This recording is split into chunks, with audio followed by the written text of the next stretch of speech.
All right, last video in Desmos. This is about inscribed angles. If we know them, how do we get to find the arc measure?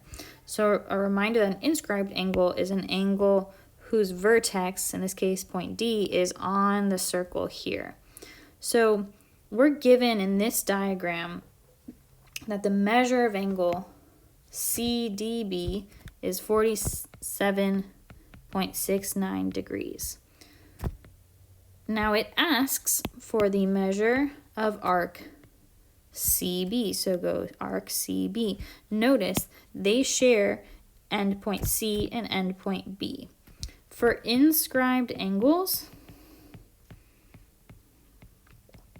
they're not directly equal to the arc measure, but we have to multiply it by 2 to get the arc measure.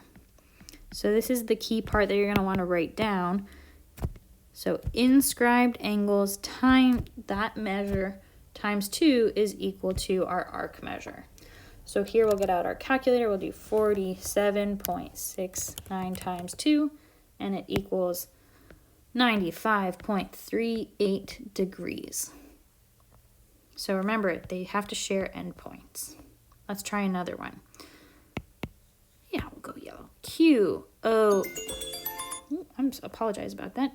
Angle QON is an inscribed angle because point O is on the circle. It wants the measure of arc QN. So Q to N. They match, they share endpoint Q and N. So what we're going to do is we're going to do 80 degrees. That's our inscribed angle measure times 2, and that gets us our arc measure, 160 degrees. Last one, find the measure of arc VT.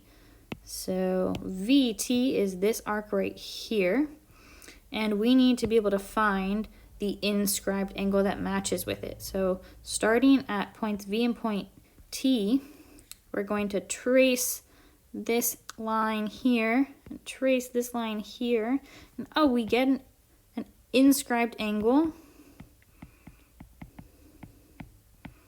and it has a measure of 30 degrees.